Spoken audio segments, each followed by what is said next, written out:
ماوراء نہر جسے اردو میں کہتے ہیں، یہ سمرقند اور بخارا کو چین اور ایران سے الٹرنیٹو راستوں سے ملاتا تھا۔ پھر اس کے بعد خارزم شاہی ڈیناسٹی نے بھی اپنا ایک ٹریڈ سسٹم بنایا تھا، سینٹرلائزڈ کر دیا تھا، اسے اسٹیٹ کی پروٹیکشن بھی دی تھی۔ یہ جو روٹ تھا یہ وسطی ایشیا کو بحیرہ کیسپین اور ایران سے جوڑتا تھا، اس راستے سے ٹریڈنگ ایکٹیویٹی ہوا کرتی تھی۔ وولگا کا تجارتی راستہ روس، بلغاریہ، بحیرہ کیسپین اور یورپ کے درمیان تجارت کا سینٹرل سسٹم تھا۔ بلیک سی کا تجارتی راستہ یورپ اور ایشیا کے درمیان ٹریڈنگ ایکٹیویٹی کا سینٹرل پوائنٹ تھا۔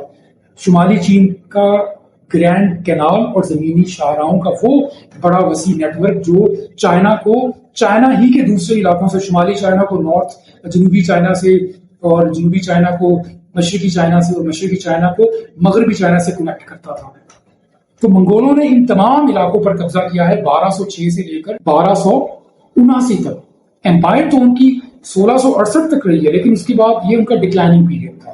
تو اپنے عروج کے اندر، اپنے رائز کے اندر انہوں نے 73 سالوں میں 1206 سے لے کر 1279 تک، یہ 73 ایئرز بنتے ہیں، تو ان 9 ٹریڈ روٹس کے اوپر انہوں نے ان 73 ایئرز میں قبضہ کیا۔ ہندوستان ان میں اس لسٹ میں 10ویں نمبر پر آتا تھا، یہ ان کی پرائورٹی میں سب سے آخر میں تھا، اسی لیے انہوں نے ہندوستان پہ پراپر گرینڈ اور مین اٹیک کبھی نہیں کیا۔ منگولوں کی 6 جنگیں ہیں ہندوستانیوں کے ساتھ، دہلی سلطنت کے ساتھ، وہ 6 کی 6 جنگیں منگول آرمی کے درمیانے درجے کے کمانڈر کی زیر سرکردگی بھیجی جاتی تھی، اور اس کا پرپس جو تھا وہ سرحدی کنٹرول کرنے کے لیے ہوا کرتا تھا۔ اس کا مین پرپس کبھی بھی ہندوستان کو کیپچر کرنا نہیں ہے۔ اب بتائیے کہ یہ جو ٹریڈ روٹس جن کا میں ذکر کر رہا ہوں، ان ٹریڈ روٹس کے اوپر منگولوں نے کب قبضہ کیا؟ سلک روٹ، شمالی چین، Sinkiang, Kashgar, Samarkand, Bukhara, Iran, Anatolia, بحیرہ روم، 1211 سے شروع ہوتا ہے یہ سلسلہ ان کو قبضہ کرنے کا، 1279 تک ڈفرنٹ فیزز میں اس روٹ کے اوپر قبضہ کیا۔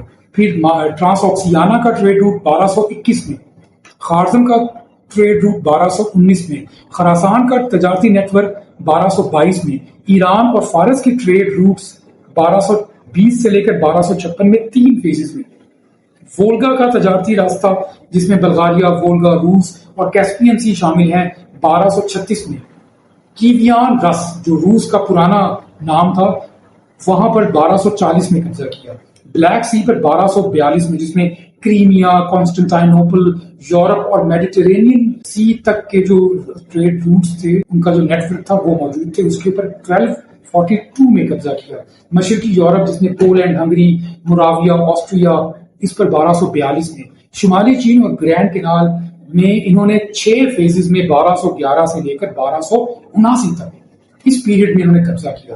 ان ٹریڈ روٹس کی جو نیٹ ورتھ ہے آج کے زمانے کی حساب سے وہ ہے، سلک روٹ سب سے مہنگا ترین ٹریڈنگ ایکٹیویٹی کا ہب ہے، اس کی ورتھ ہے آج کل کے زمانے میں $900 بلین، یعنی کہ تقریباً $1 ٹریلین۔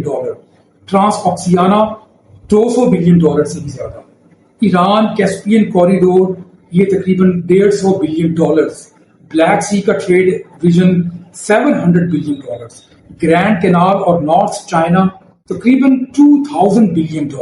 ان تمام ٹریڈ روٹس کی جو کمبائنڈ نیٹ ورتھ ہے آج کے زمانے میں وہ $5000 بلین ہے، $5 ٹریلین۔ تو اس سے آپ اندازہ کر سکتے ہیں کہ چنگیز خان اور منگول امپائر کے جو جتنے بھی سرکردہ لوگ تھے ان کا ویژن کس طرح سے بنتا ہے اور اپنے ویژن کو وہ کس طرح سے امپلیمنٹ کرتے ہیں۔ اب آ جائیے ہندوستان کا یہ زمینی ٹریڈ کے نیٹ ورکس کے اندر 11ویں 12ویں صدی میں ان کا تعلق بالکل تھا، لیکن وہ بہت کم تھا، اسی لیے وہ 9ویں 10ویں نمبر پر آتے ہیں، لیکن ہندوستان کی ٹریڈنگ ایکٹیویٹیز بہت زیادہ تھیں۔ ہندوستان کی ٹریڈنگ ایکٹیویٹیز 12ویں اور 13ویں صدی کے اندر 75% سے بھی زیادہ سمندری راستوں سے ہوا کرتی تھی، اور سمندری راستے کبھی بھی منگول امپائر کے لیے اٹریکشن کا سبب نہیں رہے۔ آپ منگولوں کی پوری ہسٹری ان کی نکال کر دیکھیے، منگولوں نے جتنی بھی بیٹلز کی ہیں انہوں نے کوئی بھی بیٹل سمندری تجارتی راستوں کے اوپر قبضہ کرنے کے لیے نہیں کی۔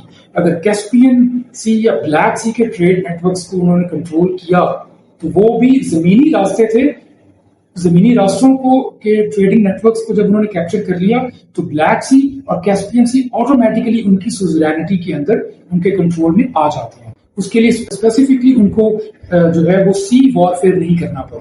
تو ہندوستان کی جو ٹریڈ ایکٹیویٹیز تھی وہ گجرات کی بندرگاہوں سے ہوتی تھی. ہندوستان کی سب سے زیادہ جو ٹریڈ ایکٹیویٹیز تھی وہ اس میں گجرات نمبر 1 تھا.